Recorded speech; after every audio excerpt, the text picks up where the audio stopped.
Thank you very much. Before I introduce tonight's speaker, I'd like to remind everybody that the Geologists of Jackson Hole is part of the Science and Nature Tuesday programs, usually held at the Teton County Library, but due to COVID restrictions, we have become quite good at Zoom, actually. And we have a long-time partnership, nevertheless, with the library and the Library Foundation, and we are very much looking forward to going back there when we can. And I know they appreciate all of our support, financial and otherwise, so thank you. Now let me introduce our speaker, John Hebberger Jr.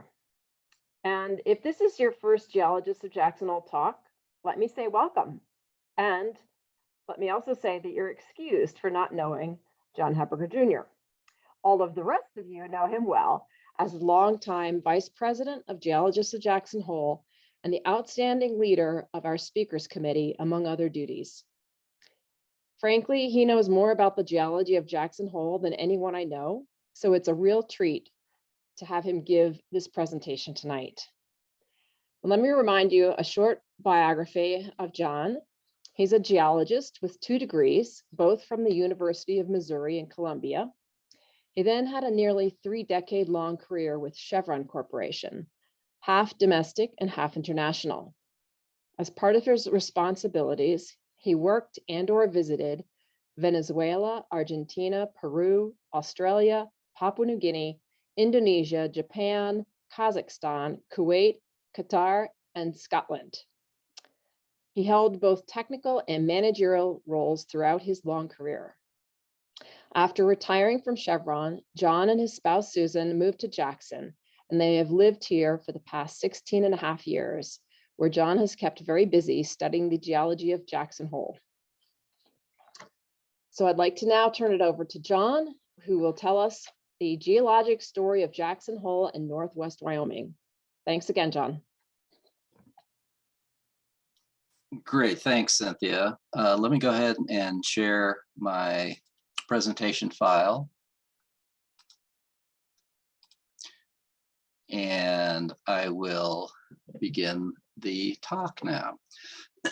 So, as I'm sure all of you would agree that are on this call, whether you live here or merely visit here, that this is one of the more spectacular places on Earth. The scenery, the wildlife, the flora, it's all incredible. It makes this an incredible place. But as a geologist, what I'm able to do is to look at this wonderful place and to understand much of what caused it to be. And for me, that really adds a whole lot to the appreciation of what is here. And probably the main thing I hope to do here is give you a sense of that geologic story. It's a long one, not much less than 3 billion years of Earth history, and to help you also have a greater appreciation of what you see when you look around, when you visit, when you explore this wonder that is Jackson Hole in Northwest Wyoming. So let's go ahead and get into the talk. Then is this thing going to advance for me? There. Okay. We're in the wrong file. Hang on. The right file must be this one. Okay. So a lot of purposes for this presentation. I've given you probably what is my primary one, but I'd also like to give you a sense of just how much time is involved in making up what is Jackson Hole, to give you an opportunity to look around and understand all the things that contribute to making this one of the most spectacular places on Earth. And to understand, we won't be able to dive into all this, unfortunately, but how very important, fundamentally even, the geology is to everything that you see: the mountains, the valley, the vegetations, the wildlife, the climate, and even more. So, if we had about 2 or 3 days, we could explore all that, but we don't. So we'll try and blast through this in 50 or 60 minutes. So it is a multi-billion-year story. But it's true too that the major topographic features that you see are largely a function of what a geologist would say is recent history within the last 70 million years. And those major events that we're going to talk about are a regional compressional event called the severe laramide orogeny, regional extension, which you're probably aware of the Basin Range, that is a major extensional event. Yellowstone, one of the world's great volcanoes. There's a relatively recent, about 10 million years ago, major uplift, and followed by a subsequent erosion event that affects really the western half of the US. And then glaciation, which is a pretty significant sculptor of the mountains and even the valley that we live in here or visit. So it's also true that a lot of what we see here has actually occurred within just the last 4 million years, 4 to 10 million years, let's say. And some of that is still underway today. So it's a story that really is not yet ended. Stick around a few million years and things will look different than they do here today. So I'm not going to spend a lot of time on this, but it's a geologic time scale from the, let's get a better, from the beginning of Earth's history, about 4.6 billion years ago. The earliest events that we see evidence of are just less than 3 billion years in age. Those are the rocks that form the core of the Teton range. Then there's a very significant 2 billion year gap in the rock record here, and we'll just touch on that. I'll give you a sense of what's happening elsewhere, even though we don't see evidence of it here. Then the primary things that we see, the rocks that we see primarily, except for those in the core of the Teton range, are here in what we call the Phanerozoic, which is blown up over here.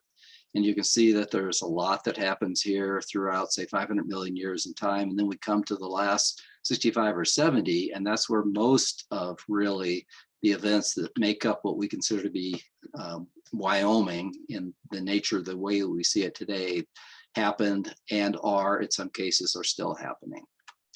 So the major features that we're going to look at are mostly captured on this diagram here. The major basins, such as the Green River Basin, major mountain uplifts like the Grovants, the winds, and all across the state. The fold and thrust belt, which you know is the Snake River Range or the Wyoming Range that extends from Canadian Arctic all the way to Mexico. The Absaroka Mountains, a big volcanic pile to the north and northeast of us. Of course, Yellowstone, which came from the west. And then more recently, the valley that we know as Jackson Hole and the Teton Range, which was not here 4 million years ago. The Grovant Mountains went right across what is today Jackson Hole and the Tetons into easternmost Idaho. So let's look at, for just a moment, at this shaded relief map of the western US, which will show, Jackson Hole right here, it shows most of the major things that we'll be talking about. This major compressional event that we'll dive into in a bit here, called the laramide or the severe. There's this major extensional event defined by this yellow boundary here, the Basin Range that's been ongoing for the last 25, maybe 30 million years ago when it started. Of course, Yellowstone that started way out to the west of where it is today. And then there's not evidence really when you look at this diagram here, but again, about 10 million years ago, there's a major regional continental scale uplift followed by really dramatic erosion that really makes, as I'll try and explain, Wyoming look like it does what we think of as Wyoming today. So what I really want to do now then is to go step all the way back to the earliest rocks that we see and then begin to walk forward through time and talk about these geologic features that make what Jackson Hole and indeed Wyoming are, the wonderful thing that we see here today. So the earliest rocks that we see are rocks of about 2.8, 2.6 billion years of age, crystalline rocks that form the core of the Teton Range, rocks very resistant to erosion, which is part of the reason why there's such dramatic mountains. That's coupled with their recent uplift and the glaciation that's occurred even more recently than when they started to uplift a little bit.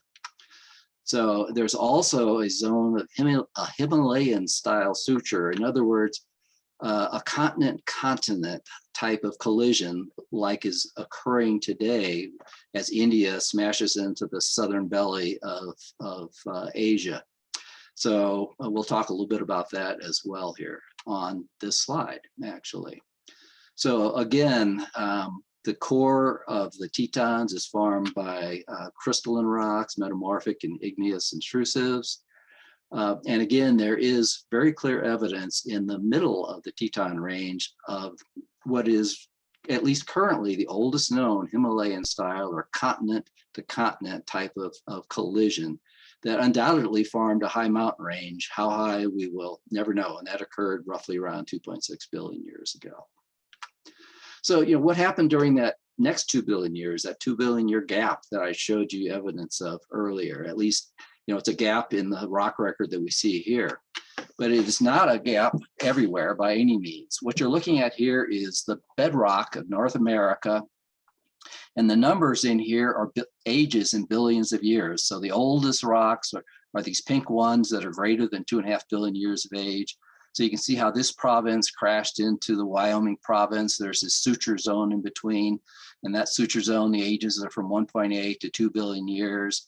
You can see this major Yavapai Mazatzal province collided with the southern part of what is today Wyoming and to the east. And you can see evidence of that in southeastern Wyoming, but not here in the Teton Range. And then you can see other collisional events, accretional events that formed what is today North America. So there's a lot going on. We just don't see evidence in that 2 billion year period for it here actually in the Jackson Hole area. But about 3/4 billion years ago, we do see something that's very, very dramatic. Here's Wyoming approximately, and Laurentia is North America. There's Hudson Bay here. So North America is lying on its side and basically at the equator. And what you see is the incipient breakup of a supercontinent that preceded the one that many of you have heard of, which is Pangea, called Rodinia. It first formed roughly 1.1 billion years ago. And at this point in time, it's starting to break up. And that's what these symbols in here mean, that these pieces of continental material are heading up away from each other. So you can see that just at one point in time, 3/4 billion years plus ago, a piece of China was next door to Wyoming. A piece of Siberia wasn't far away. A piece of Australia wasn't far away. So this is all starting to break up at about that time. And we see evidence for this in the dikes in the Teton Range. And that's what we're looking at here. So this dark dike in Mount Moran is part of a volcanic plumbing system. And what you see here in these diagrams, 1, 2, 3, in this sequence like this, is the extension, the tearing apart, the breakup of this continent 3/4 billion years ago. You can see how it thins. You can see how volcanism begins to occur.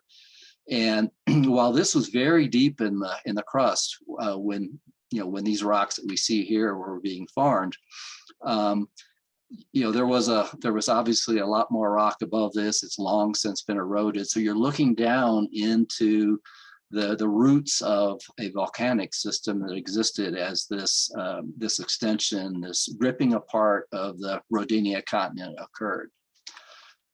And then about 200 million years later, again, we're missing about 200 million years worth of the pages of the book that make up this geologic story. We see evidence with this cap of sandstone, the flathead sandstone on top of Mount Moran, of a major erosional event followed by deposition of these sediments that actually are found pretty much across most of North America. So that sandstone cap on top of Mount Moran is evidence of this erosive event followed by this deposition around 540 million years ago. And again, there are a lot more of these black dikes, these dark dikes in the Teton Range than this most prominent one, this thickest one that we see in Mount Moran.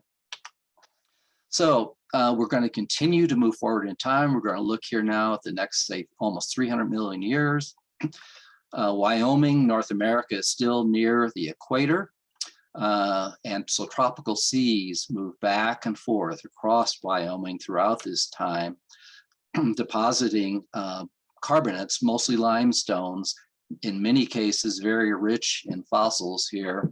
It was a very rich marine environment. There are major periods of either non-deposition or erosion, but still the sequence of rocks here you see when you look appears continuous, and it's thousands of feet of mostly limestone that we see then. So North America, again, is not far from the equator, and these are rocks that you can see on either end of the Teton Range. You can see up on top of the Grobant Mountains, and when you drive through the Hoback and the Snake River Canyon, you'll see these rocks.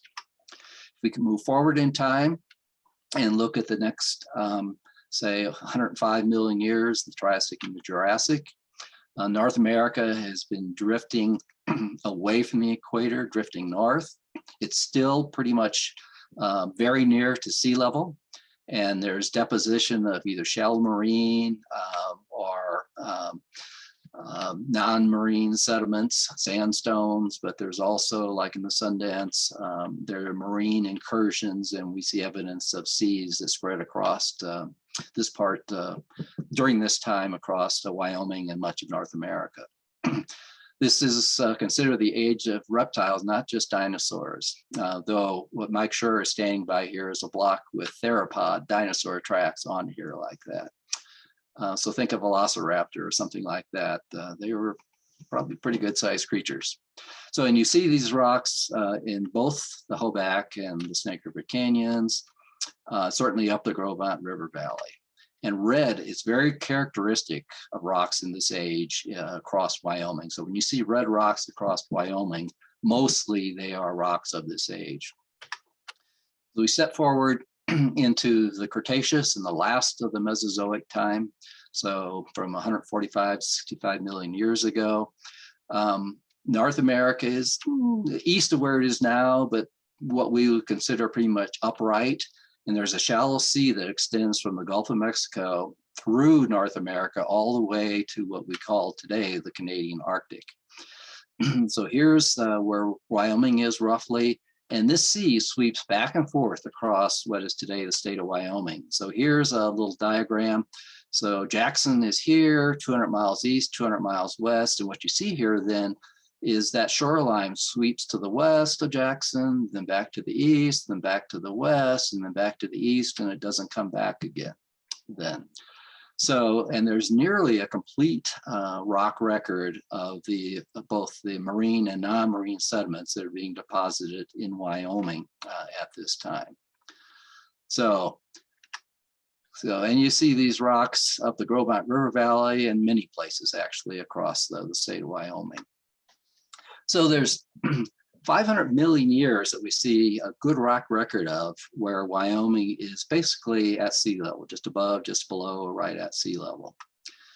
There are periods of deposition and erosion both occurring. The rocks were, of course, deposited as flat layers, near or at sea level. And Wyoming is basically pretty boring in a way. It's at or near sea level for nearly 500 million years.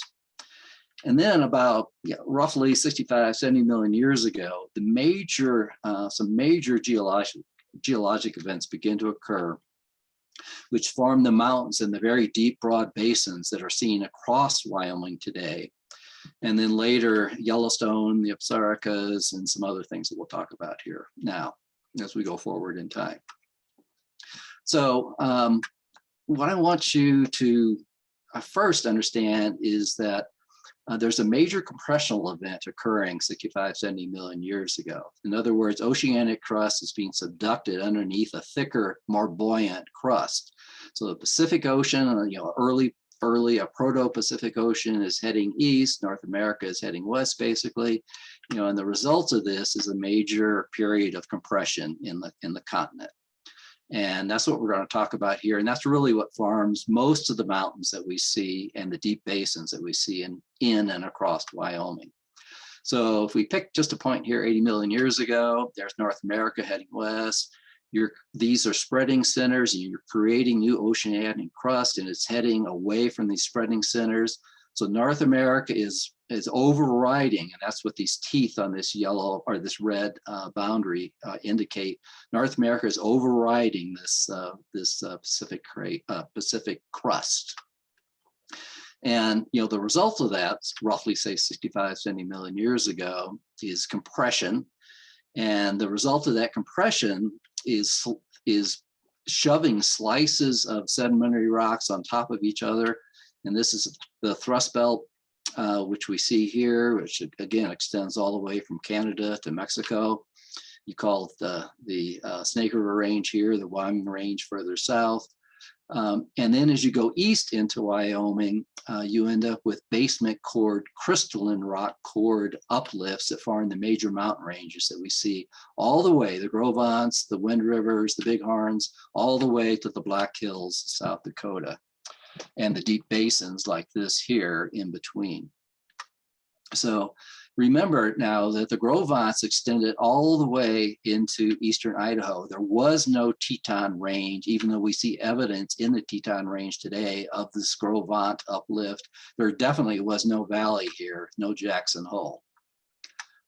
So, and that's called, this is called the Sevier, and the Gros Ventres and all the other mountains are called the Laramide foreland uplifts, if you like the terminology. And as these mountains are uplifted, and we'll see more evidence of this, those basins are being filled by the erosive power of wind and rain and everything else, ice working on those uplifted mountains. So this is a cross section through the town of Jackson. And again, we're looking at a cross section of things that happened, the results of this compressive event about 65, 70 million years ago. And again, you can see to the west, these slices one after another of sedimentary rocks shoved on top of each other.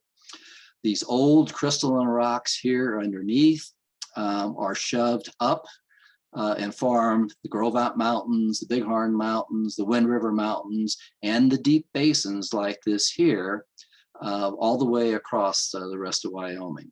So these are all sedimentary rocks. They're sedimentary rocks on top of or on the flanks of the big mountain uplifts, but they're cored by these crystalline rocks here like this. And they're interspersed between each of these mountain ranges are these very deep basins like the Green River Basin, the Wind River Basin, the Bighorn Basin.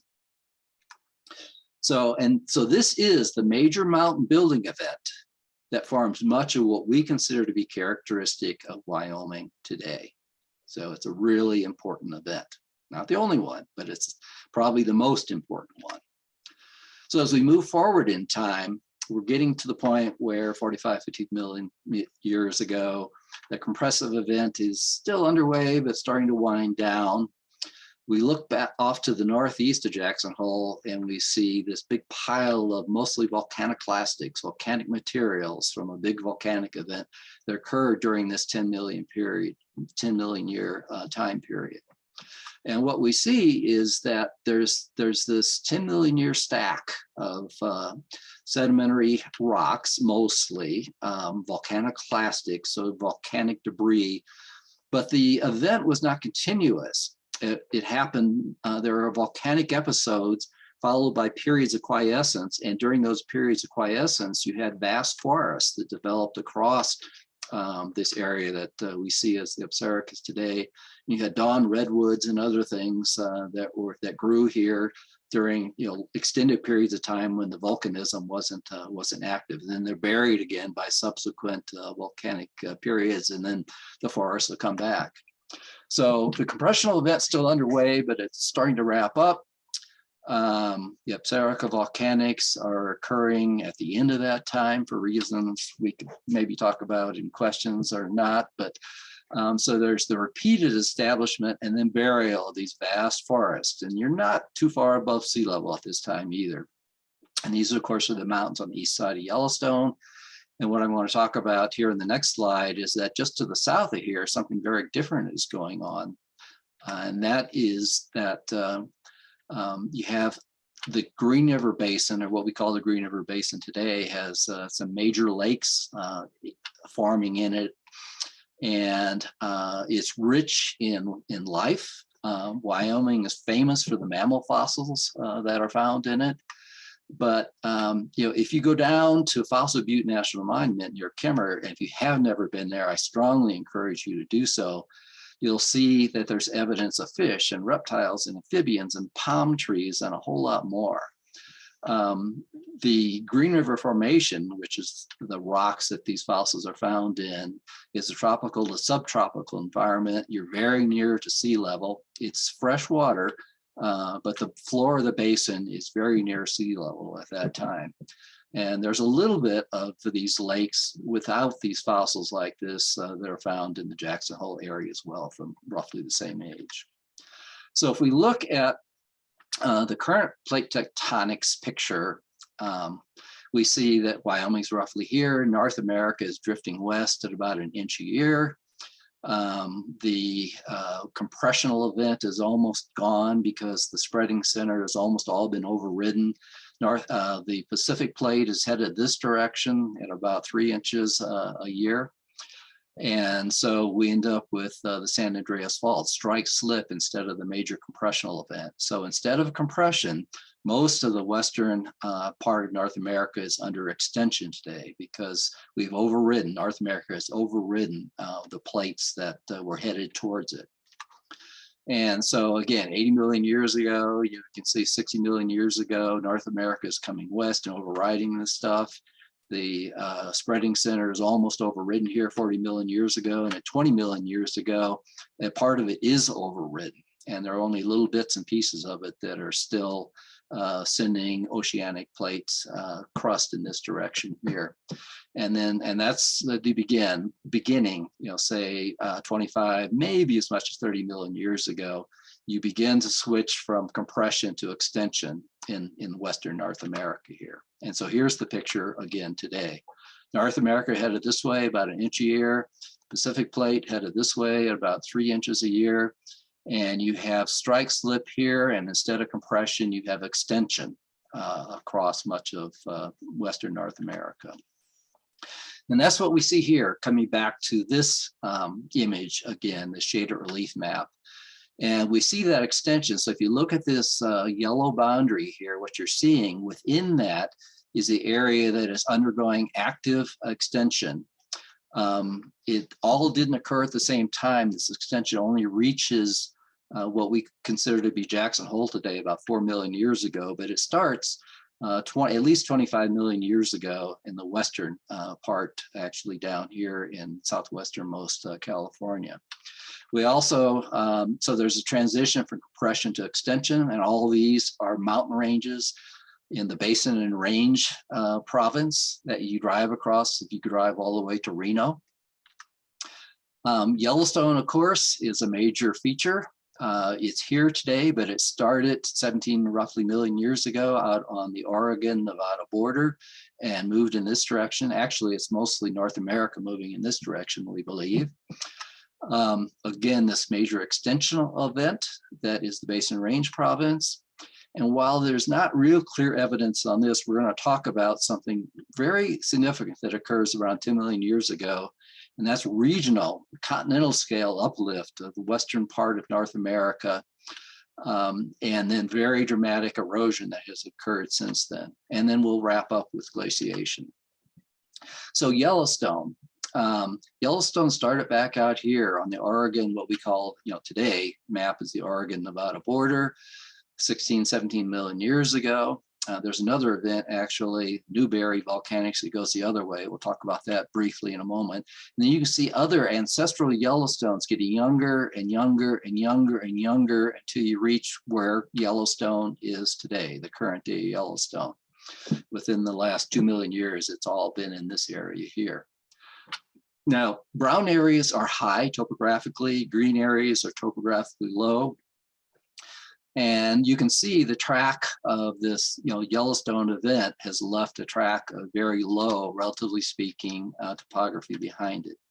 The red dots in here are all seismicity, in other words, earthquake events. And this rock here is still high. It hasn't been destroyed basically by Yellowstone caldera events moving through here. It's colder, it's brittle, so it deforms brittly. In other words, you get earthquakes. If you look here in the Snake River Plain, you see that there's essentially no seismicity. It's too hot, it's too plastic. So the deformation that does occur, and there is deformation that occurs, it occurs plastically. In other words, the rocks are warm enough, hot enough that they can actually flow rather than break brittly. So the actual plate motion is in this direction. So North America is actually moving over the top of whatever Yellowstone is, and we'll talk about what that might be in just a moment. Jackson Hole, of course, is right there. And so all of these things are ongoing. I've pretty much talked about all of these at this point. Volcanism, all the hydrothermal features that make up the wonder that is Yellowstone today. So, what is Yellowstone? And, the short answer is there's quite a vigorous argument that has long been underway as to what Yellowstone is. We know that it's hot rock underneath the continent. That is for sure. So there is upwelling in the mantle underneath North America. Exactly whether it's really deep-seated or whether it's flow in the upper part of the mantle is a topic of hot discussion. Here's that Newberry system, and Yellowstone's here today. So it started in the middle here, and part of it moved west to form Newberry at what is Bend, Oregon today, and that's still a very active volcanic system. And then the rest of it, what we know as Yellowstone, moved east to where we know Yellowstone National Park is. So any kind of model has to explain some of these other features. There's a lot of things about this whole Yellowstone system that are challenging to explain and end up with different interpretations. So the exact mechanism is uncertain, but there's certainly agreement that there's very hot rock in the mantle underneath the crust here that forms Yellowstone today. So there are other models that are even very different than both of these, perhaps in-member types of models. If we look at this diagram here, we see Mount St. Helens, which erupted in 1980, and this pink area is considered to be the area where significant ash fell. And if you went and dug a trench today, there's a good chance that you might be able, in certain places down the valleys and whatnot, be able to find a little bit of this ash from Mount St. Helens. If you look here at these three features, you're looking at, to some degree, the extent of where you could quite possibly find ash if you dug or drilled from the last three major events at Yellowstone: 2.1 million years ago, 1.3 million years ago, 640,000 years ago. So, I mean, all the way from the Gulf Coast to, the Pacific Ocean, and certainly there was ash distributed all the way around the globe. These were such big events. So Yellowstone truly is one of the world's great volcanoes. And to give you a sense of that, this is a diagram created, I think, by the USGS. And what it shows is the oldest, 2.1 million year old Yellowstone, 1.3 million year old, 640,000 year old. These are estimates of the volume of material that was erupted from these major caldera forming events at Yellowstone over the last 2.1 million years. By comparison, if you look at this little bubble right here, this is Mount St. Helens from 1980. Inconsequential from a global perspective. If you look at this this bubble here, this is Tambora, which occurred in 1815, and it is the largest recorded volcanic event in recorded human history, and very big, and it caused something called the Year Without Summer, and there was a global impact. But look at that compared to these events here. It's just, the scale is order of magnitude or more different.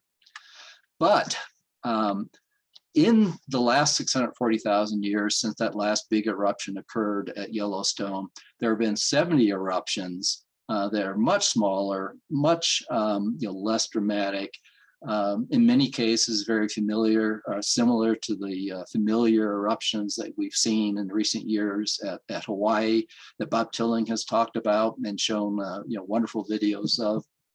So that's much, much more typical of what Yellowstone does than these major caldera forming eruptions. Now, Yellowstone is the world's greatest concentration of mud pots and geysers and hot springs and so forth. Roughly half of the world's concentration of those types of geothermal features are found in Yellowstone. There's a reason why it was the world's first national park and why it attracted, what it attract, 4.5 million people last year or something like that. Too many.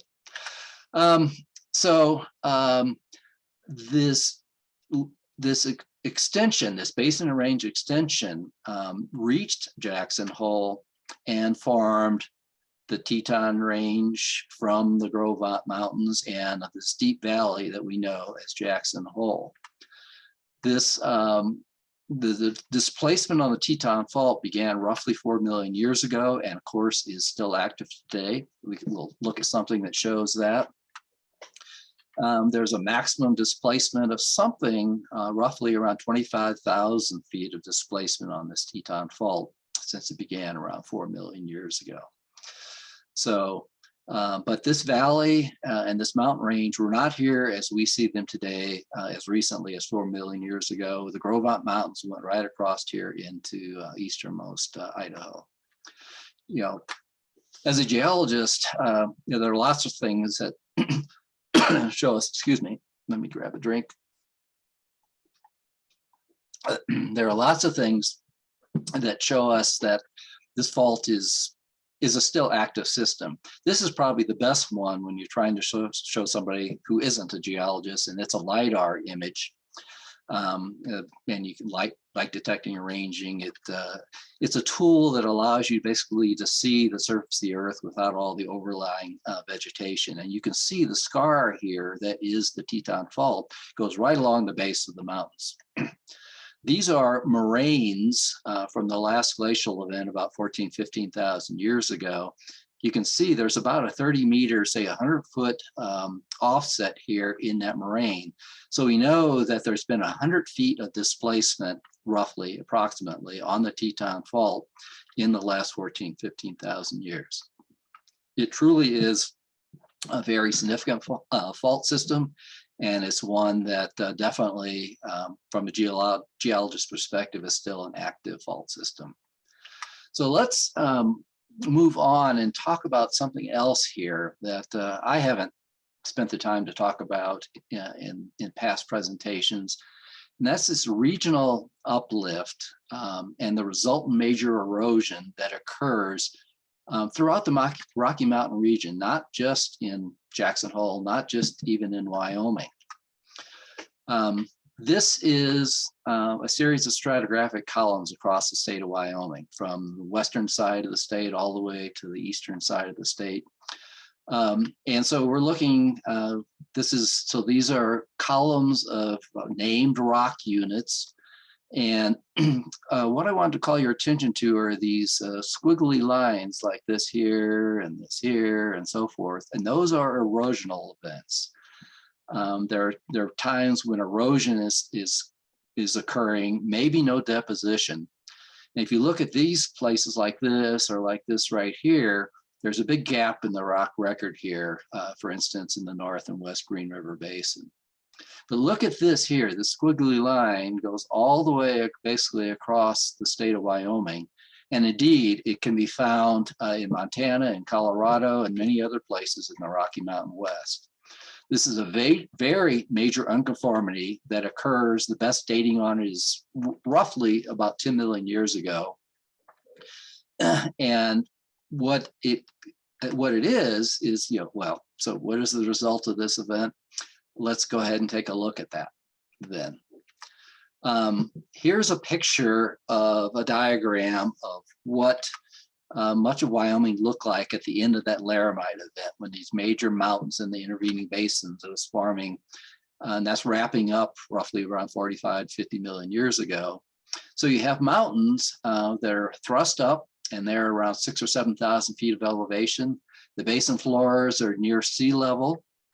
We are not real high at that point in time. And you can see there's erosion, of course, occurring, and that's how the basins are filling with the debris coming off these mountains. If you look at about 10 million years ago, just before that major uplift and erosional event begins to occur, you see that the mountains are essentially very nearly buried. In some cases, for instance, with the Owl Creek Mountains, they probably were completely buried. So the debris that's being shed off of these mountains is filling these basins very, very deeply. But at this point in time, roughly 2 million years ago, they're still very near sea level, not far above sea level. So then you get this very major uplift. The whole Western US is uplifted some 5,000, 6,000 or more feet. And what's the result of that then? Well, what you can see today is then the mountains become unburied because you're eroding all the rocks that buried them. The basins are being excavated as well, evacuated. Sediment is on its way down the fluvial river systems, on its way to the Gulf of Mexico, to the Gulf of California, or to the Pacific, down the ancestral Snake River and Columbia River systems. So what do we, what's that look like today? Well, you see it all the time when you look anywhere in Wyoming. This is a picture of the Bighorn Basin. There are the Bighorn Mountains in the background. And you see all these rocks that have been exposed. They're more resistant, so they stick up a little bit. And you're removing thousands and thousands of feet of sediment that filled this basin at about 10 million years ago. Here's another good example of very deep erosion. These rocks are on their way. They're not there yet, but all these that are gone have gone, to one of the major ocean basins that are to the south or to the west of North America today. This is a view again in the Bighorn Basin. These are the Bighorn Mountains. So imagine this mountain range here, with sediments lapping way up on it here. They're being eroded today, and that's why these ridges all stick out. This is the upper part of Alcova Reservoir, and you can see this and many other deep canyons in the state of Wyoming have been formed in the last 10 million years as a result of this very significant uplift and then the very significant erosion that's had 10 million years to work its way on Wyoming. These are the Owl Creek Mountains. This is the Wind River, so this is Wind River Canyon. And as I mentioned before, the Owl Creeks are actually one mountain range that is believed probably were completely buried, and this ancestral Wind River wound its way very happily and very quiescently right across this buried mountain range. And then when this uplift occurs, the river begins to get trapped as it tries to keep up with the uplift, and eventually gets trapped entirely in this very deep, very hard rock, very resistant canyon, just by the fact that the uplift doesn't quite uplift too fast, and the river is able to keep up and cut this canyon through this mountain range. But this was not the case, say, 10 million years ago. So here's a view from South Pass looking to the north. That's the Owl Creek Range, actually, that you see way off in the haze in the distance there to the north. And you can see all of these rocks outcropping here. There's a tremendous amount of erosion that's occurred, and this is a really good place to see it, because if you look at this feature here, what you see is a very flat surface, and you can see that these rocks were all covered by the sediments that form this flat surface. This is a remnant of one of these 10 million year ago surfaces that filled this whole basin. So there's thousands and thousands of feet of rock, of sediment that have been eroded, been evacuated out of the basin by the Wind River off to the north, eventually to the Missouri, and then down to the Mississippi and the Gulf of Mexico. Other basins, the sediments evacuate in different directions. So this is a really good example of some of the remnant surfaces that are left from before this uplift occurred and before this major erosional event occurred. So 10 million years ago, this basin was very near sea level. now this basin, the floor of it is 5,000 to 6,000 feet in elevation. Here's a view down in the southern Green River Basin near Flaming Gorge. And again, you can see the dramatic erosion that has occurred pretty much all in the last 10 million years or so. So why? The short answer is we don't know. There are, there is speculation, informed speculation to some extent. There's talk about perhaps North America overrode some kind of a massive island arc system and that uplifted North America. Well, maybe, maybe not. There's talk about maybe the lower part of the crust delaminated.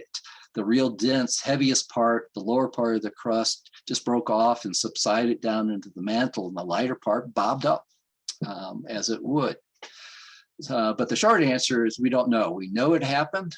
It's why you walk downhill all the way from the Rocky Mountains basically to the Mississippi River in the middle of the continent. It's a very major event, and it's one that you can see evidence of everywhere when you drive or go anywhere in the state of Wyoming. So it's a very major shaper of what we see today in Wyoming and beyond. It's a result of what I, as a geologist, would call a recent event, only about 10 million years ago to present. Regional uplift and subsequent erosion of the basins that formed and filled during the Laramide. And those basins, back at the Laramide time, were very nearly at sea level.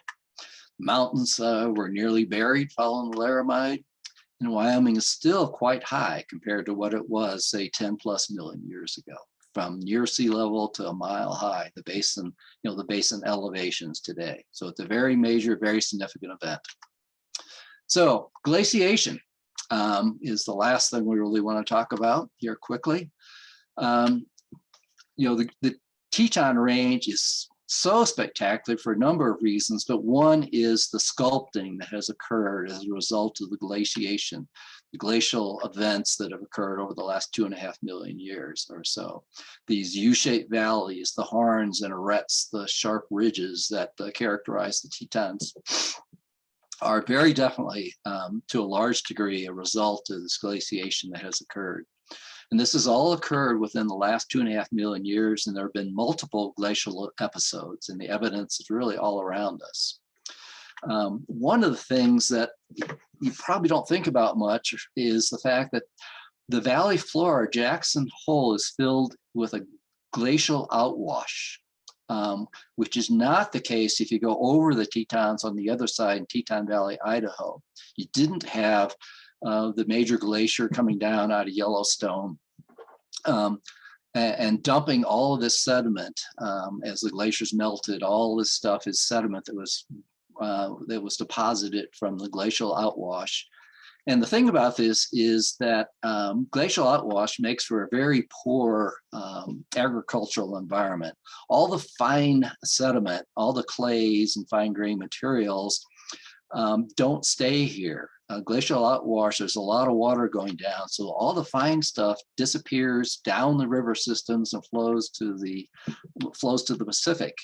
That didn't happen on the other side of the Tetons, and so the agricultural environment is really pretty good on the west side of the Tetons. I will more than just suggest that the reason that Rockefeller was able to buy and make basically what is Grand Teton National Park today is a result of the fact that Jackson Hole, the floor, is not suitable for agricultural purposes, and that's because of this glacial outwash.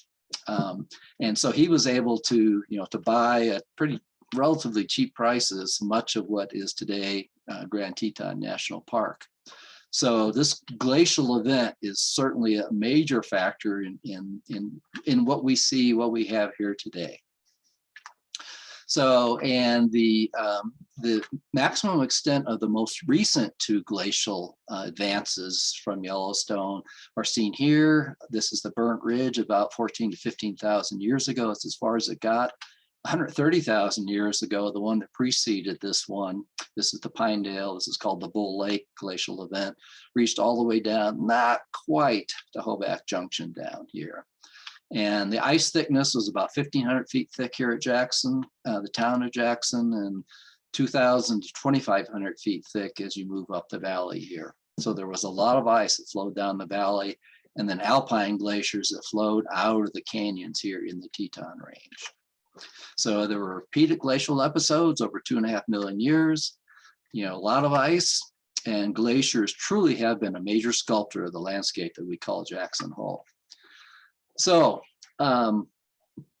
this is an introduction to the geologic story of what is Jackson Hole in Northwest Wyoming.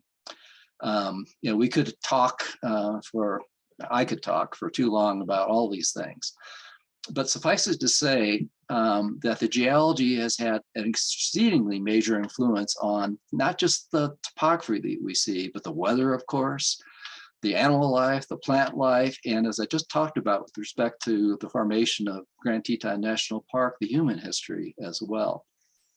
So any story about Jackson Hole and Northwest Wyoming is truly one that is founded on geology.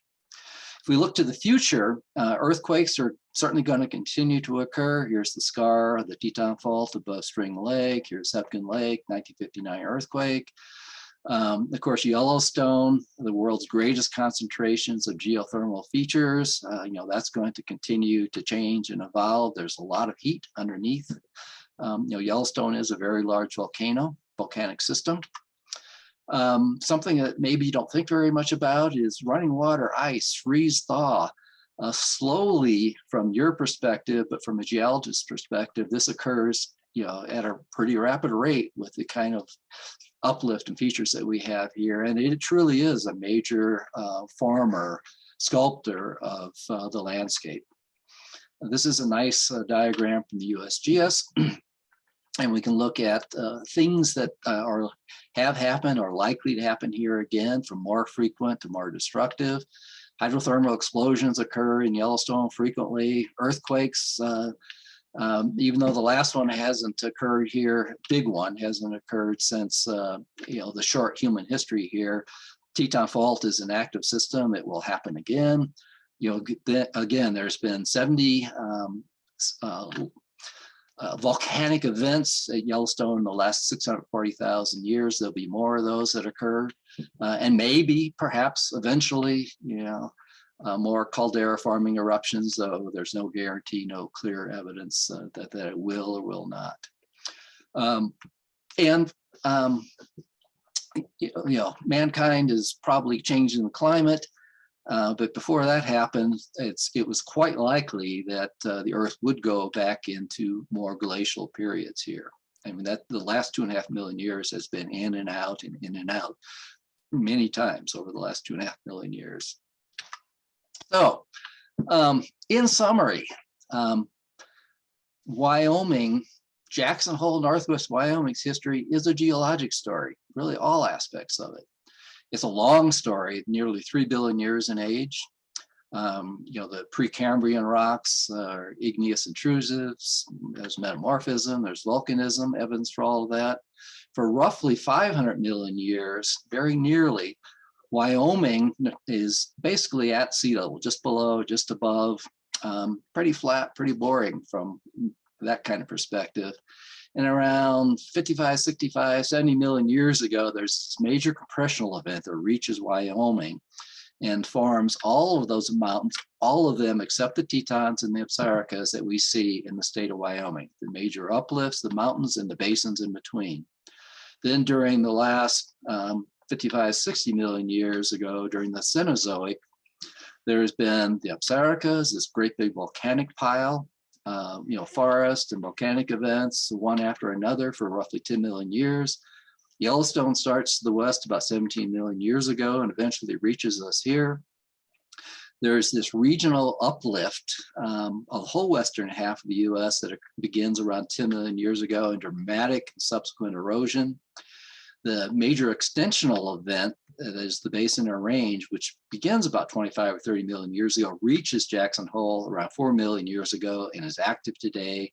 And from a geologist's perspective, we'd even say that the glacial events are still likely to happen again if we don't let the climate get too warm.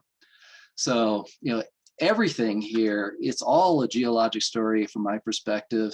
Not just the rocks that we see, but also the flora, the fauna, the weather, and indeed our own human history of this area are clearly a result of the geologic events that have occurred here over the last nearly 3 billion years, but especially over the last 70 million years or so. So, I'll leave you with the thought that I really do believe that it all results from the geology. Hopefully you will be able to look around you and see, understand, and enjoy even more this wonderful place that is Jackson Hole in Northwest Wyoming. So thanks. I need a drink, and well, I'll tea right now, maybe a glass of wine later. And if Mike has any questions, I will entertain those now. Yes, this is Mike Schur. John, thank you very much for, wow. I'd like to sign up for the 3-day presentation, please, when you're ready to do that. But not yes, tonight. no, not tonight. Lots of questions. And so one question, you describe how Western North America is compressed and squeezed, and then basically unsqueezed and extended. When did that extension reach the Tetons? In other words, can you date the rise of what we consider the Teton range, which were part of the ancestral Gros Ventres, and what's the evidence you have for that? Yeah.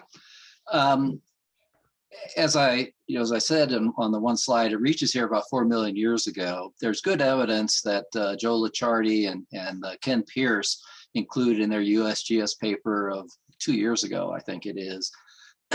And there are a couple of lines of evidence. One is that near Signal Mountain, there is Teton Formation, which is roughly 9 to 11 million years of age, dip at about 22 degrees.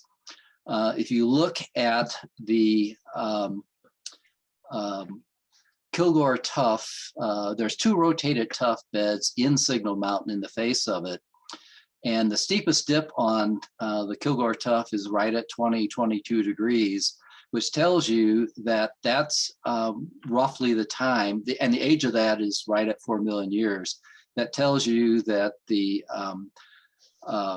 that rotation, which is on the Teton Fault, begins about 4 or so million years ago. Beyond that, that Kilgore Tuff is a result of an ancestral Yellowstone volcanic eruption, a major caldera forming eruption 4 or so million years ago. That location of that caldera at that time was due west of today's Jackson Hole. So just west of Rexburg, out in what is today the Snake River Plain. And if you had, a mountain range 8 or 10,000 feet high, you really can't, these clouds of ash and gas flow basically along the surface, and they're not going to flow over the top of a mountain range that's 10, 12, 13,000 feet high.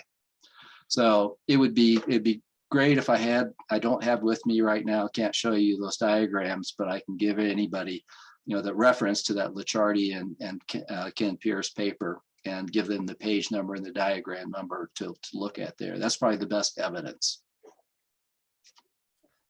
Okay, excellent. So you had a slide from South Pass that shows a very flat-lying formation. And do you know which formation that is? And can you tell us more about that particular slide? Well, I mean, these are Mesozoic age rocks that are dipping off of the flank of the Wind River Mountains, are off to our left here in this. We're looking across the Wind River Basin, and I don't, I think, brilliantly enough, this is termed Table Mountain. It's flat.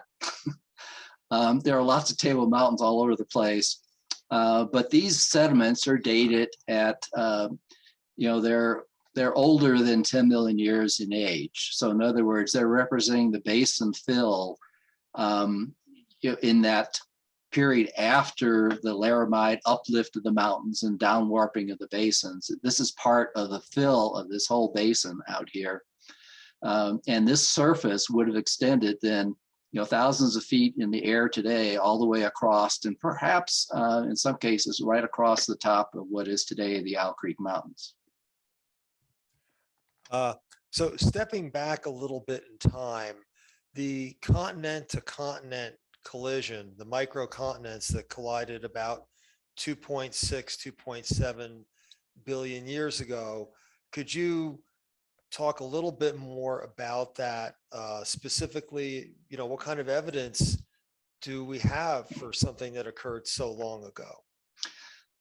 Great question, and there's some really great technical papers if somebody wants to dive into them by Carol and Ron Frost and other authors.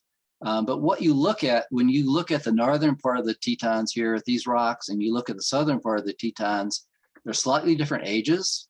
They're slightly different rock types. And you can look at the pressure history, the temperature and pressure history by looking at the minerals that we see today. And you can see that one overrode the other. There's clear evidence of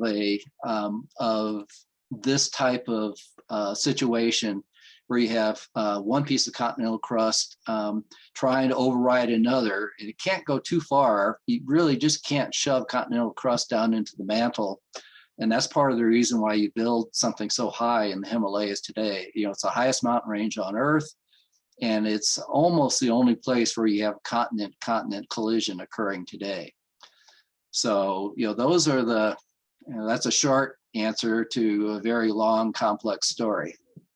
And I can give people copies of the papers or references to the papers if they want to wade into the geochemistry that explains, that proves that this suture zone exists in the Teton Range.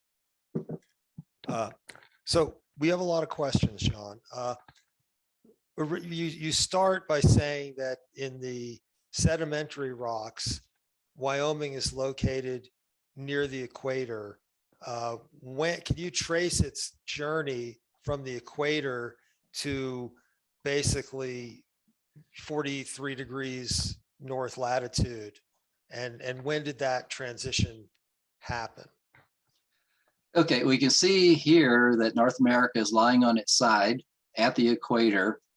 So, the Rodinia continent, things are going in every direction, north, south, east, and west. It's basically sort of exploding, if you will, very slowly in geologic time as these oceans open up. And some are moving faster than others, but North America basically here begins to move north and to rotate so that this part, which we consider to be Canada today, ends up on the north side of it. And so, if you go back to the earliest Paleozoic, this is where you're at still, roughly. The story is actually a little more complex than this, but we're not going to get into the details of the wandering of these bits of these plates. But very simplistically speaking, by the time you get to here, these types of rocks, early middle Mesozoic, North America is upright pretty nearly. It's moved north. You're probably, Wyoming is probably, 30, 40 degrees north latitude for sure. It's moving west it still is moving west. It has been, for hundreds of millions of years now. So, it's very hard to know longitudinally where the rock was at. It's much easier for reasons that I'm not going to dive into to know where it was latitudinally, at what latitude. So we know that North America was a long way east of where it is today. And it's been moving west, overriding the Pacific plates ever since. I don't know if that answers enough or not. And, you end up with other, here's North America in the Cretaceous. It's upright. A lot of it is very near sea level. You have this shallow continental sea that extends all the way from the Gulf of Mexico to the Arctic. I think that's a very complete answer. Probably too Dave- complete. No, not at all. Dave Love references ghost glaciations, which he says formed some of the features in Jackson Hole. Can you comment on that as to what he's talking about? Well, just to the extent that let's look at maybe we'll just call up a slide here. One thing about glaciers is that if you've had a glacier and you left deposits of it behind, maybe let's look at this one. Glaciers grind pretty thoroughly, and so evidence of older glaciers tends to be destroyed by more recent glacial events.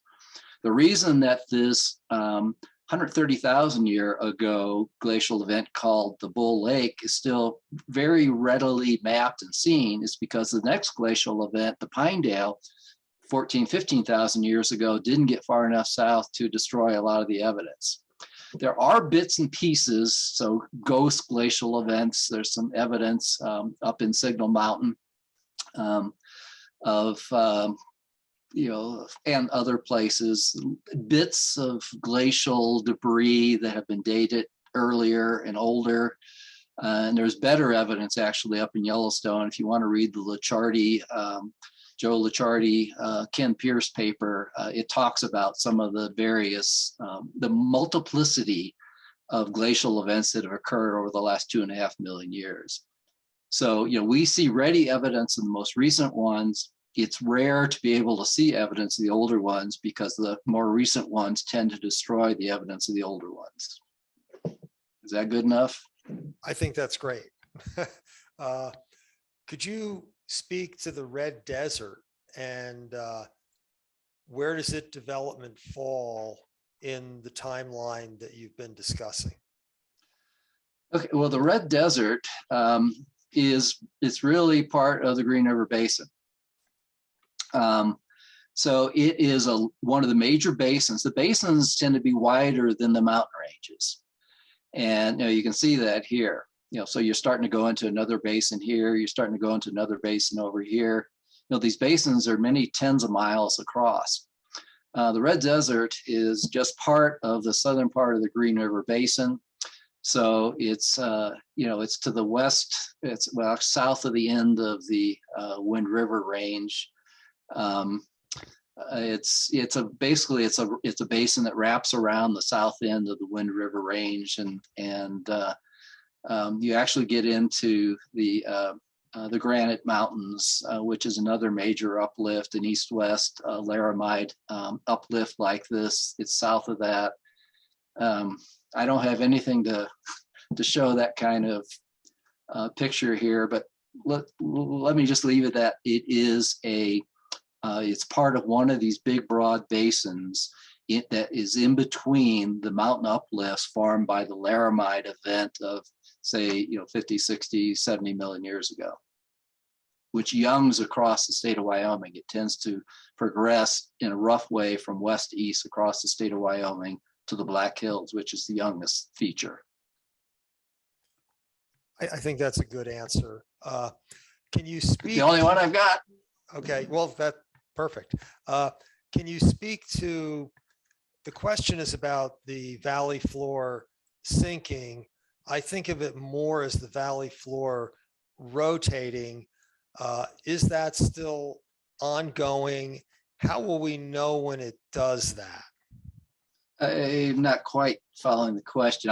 I can say that these valley floors go down partly as a result of flexure here. No, I'm sorry, John. What I'm talking about is in Jackson Hole today. How do the mountains go up? How does the valley go down? Is that still ongoing? It is still ongoing. And, part of the evidence for that is the Teton fault. The scar of it is recent. Human history in Jackson Hole is only 120, 30 years written history. Darren Larson is going to give a talk here later this spring about the work that he's been doing in the glacial lakes here at the foot of the Tetons. And he is developing, and other people are too, real interesting evidence of when the Teton Fault moved most recently, and how often it has moved. And that's a story that I probably don't want to get into. I'd encourage everybody to come and listen to Darren talk. His talk is like in March, I think, March or early April, something like that. And, it's not a continuous event, every 1,000 years. It's not like that. It's more frequent at certain times in the past and less frequent probably recently. Probably in part because the ice has disappeared. When the ice first disappeared 15,000 years ago, you're unloading and there's rebound, and that of the surface of the earth, literally, and that causes more seismicity. That ice is long gone, and so that event has slowed down. There's also swelling and subsidence that occurs from Yellowstone itself. And there's good evidence. We have data that show that the Teton Fault is actually under compression today, as opposed to it should be under extension. And that's probably a result of swelling of the Yellowstone volcano, that great big uplift that is Yellowstone. And that may also, it almost certainly is contributing to lack of seismicity along the Teton Fault here today. That's a lot more than probably anybody needed to hear. And that's a whole hour-long talk all by itself. I don't know if that helps or not. It does help, and it is a talk by itself. It is. The Jackson Hole Valley is filled with lots of round cobbles of quartzite. And can you talk about where they came from and why do they have this rounded appearance that we see? And the postscript from here was that, yes, the Rockefellers were willing buyers from willing sellers. It's true. That's a whole nother hour-long talk. But the short version. Well, the short version is that there's some quartzites that are very resistant to erosion. The Flathead sandstone is one. There was another uplift out in what is today the Snake River Plain that Dave Love shows good evidence of was destroyed by ancestral Yellowstones. Those more resistant types they're sedimentary rocks, but they're sandstones that are tightly cemented with silica, and so are much more resistant to erosion. And so, they bounce along underneath a glacier. Today they bounce along in the Snake River, and they get rounded. But they're very, very resistant to disappearing completely. And if you pick them up, you'll see that there are chatter marks. There are scars on the surface of these rounded cobbles. And those are from these rocks banging against each other, banging against the floor of what's underneath the glaciers as the glaciers drag them along. And there's some really good stories. If you look at the zircons, the age of the material that make up some of these cobbles, there's actually some cobbles up in the Toggetee Pass area that show evidence that they came all the way from eastern parts of the U.S. Many hundreds of millions of years ago. There's some really complex stories about North America in its entirety that don't have anything to do with the topography, the drainage that we see today in North America. That's just a sort of a taste that there's some really complex stories that have to do with some of the rocks that we can find in Jackson Hole. Yeah, and sort of a direct follow-up to that question. Can you comment on the challenges of septic systems in Jackson Hole because of this fill that you're trying to build a septic system in? Well, a couple of things I'll just say. One is, in Jackson Hole, we've only got really one aquifer. It's not like there are multiple perched aquifers. You can't drill thousands of feet deeper and find another aquifer. Maybe if I could, it'd be very expensive. And I guess, the water flows through this stuff pretty readily. And all I can say is, I guess I'm glad that the town of Jackson's water system comes upstream from almost all the septic systems in Jackson Hole. There are other people downstream. We don't really want to talk about what's going on down at Hoback Junction, but the wells and the septic systems aren't very far apart. And I would never personally design a system like that, and I'll let it go at that. I think that's a fair answer. So the red rocks that you described, which are especially noticeable in the Gros Ventre, the Chugwater, things like those formations, why are they red? And why do they occur during the Jurassic time versus the older rocks that we see in the Tetons, the Madison, and some of those other Paleozoic rocks? Okay, well, these rocks, the red rocks that you see, are primarily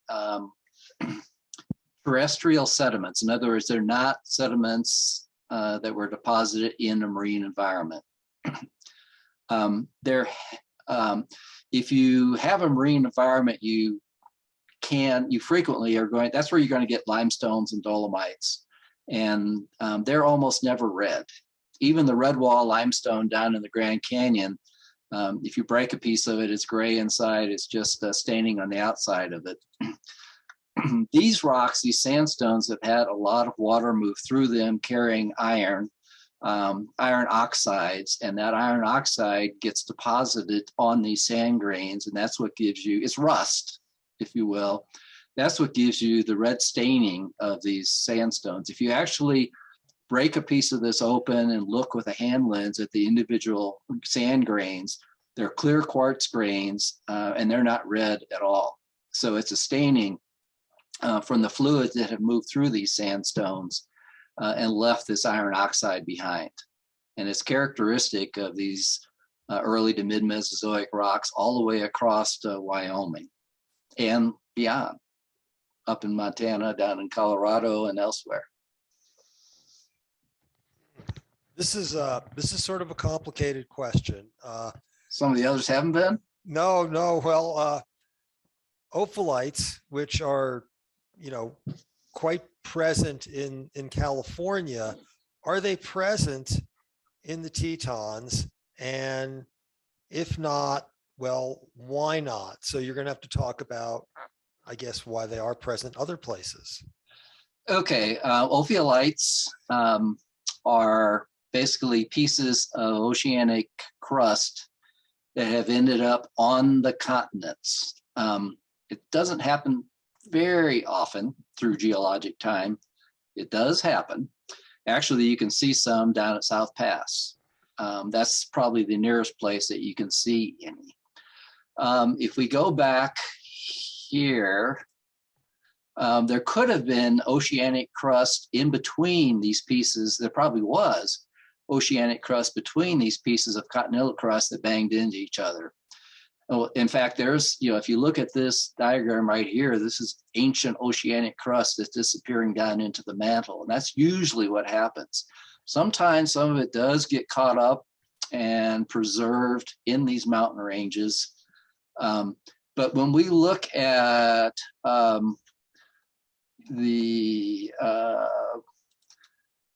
we look at the Tetons today, we're looking so deep into these ancient rocks, these ancient mountain ranges, the core of them, that all those sedimentary rocks and anything that would have been shoved up on top of them is long since eroded. And we were talking about events that are occurring 2.6 billion years ago. So if we go back and look at this situation here, we're looking really deep down in the lithosphere. We're looking at rocks that were kilometers down in the crust. And so if there was ophiolites here when this continent-continent collision, this Himalayan style collision occurred, they've long since been eroded and they're gone. But if you want to see some, we could take you down to South Pass and we can show you some bits of oceanic crust that are 1.82 billion years of age, something like that. Younger, lot younger than what this was.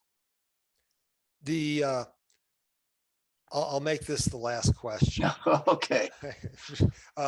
The pulling apart of Western North America that is occurring now, will this cause an ocean basin to form in Western North America? Is this similar to what happened in Rodinia times when the continent was pulled, when the whole supercontinent was pulled apart? Is it analogous to what we see in East Africa? It's not perfectly analogous, but it is a major extensional event. And if you look right, let me see if I can't get the real nice highlighter, but the Gulf of Mexico, Gulf of California is right down here, at the bottom of this diagram. And it is an opening, oceanic opening. Baja California was tucked up right. It was part of Mexico, and that Gulf is opening today.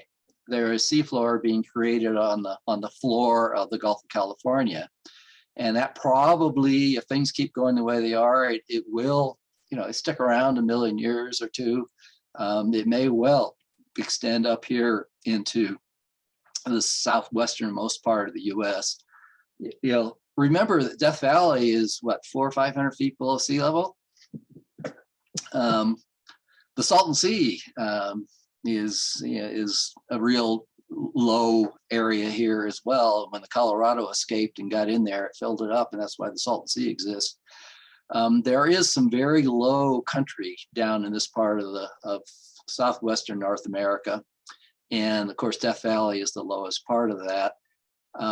And there is certainly a possibility that if you stick around long enough, the Gulf of California will wind its way all the way up to what is today Death Valley. So you want to buy some oceanfront property real early, maybe now would be the time to go ahead and invest. But you got to have a pretty long time horizon. Not from a geologic perspective, but from yours or my perspective. We're mere humans. Right. So John, I want to thank you on behalf of all of us. We've had so many comments that this was a fascinating, interesting, thought-provoking talk, an absolute great start to 2022, where we have an incredible lineup of talks coming up. 2 weeks, January 18th, Mike Merligliano will be speaking about the glaciers that still exist in the Tetons, and there aren't many of them. And this will be a wonderful talk. Mike really does his research, and I guarantee you will learn quite a bit. Our first talk in February 1, Mike Adler will be talking about climate change, and Mike is someone who actually reads the IPCC reports and understands them. He does his own research, one could say. And then after that, we'll be going to Oman to look at ophiolites. Yep. Maybe the best place on the whole planet to see these very unique things. So an incredible year of things to come. John, I want to thank you for leading off with an excellent introduction to all of Northwest Wyoming. And, All right. Many thanks to everybody. And please do appreciate what you see around here even more than maybe you did yesterday or earlier today, after you shovel all that snow. Thank you, John. Good night, everyone. Thanks. Bye, everybody.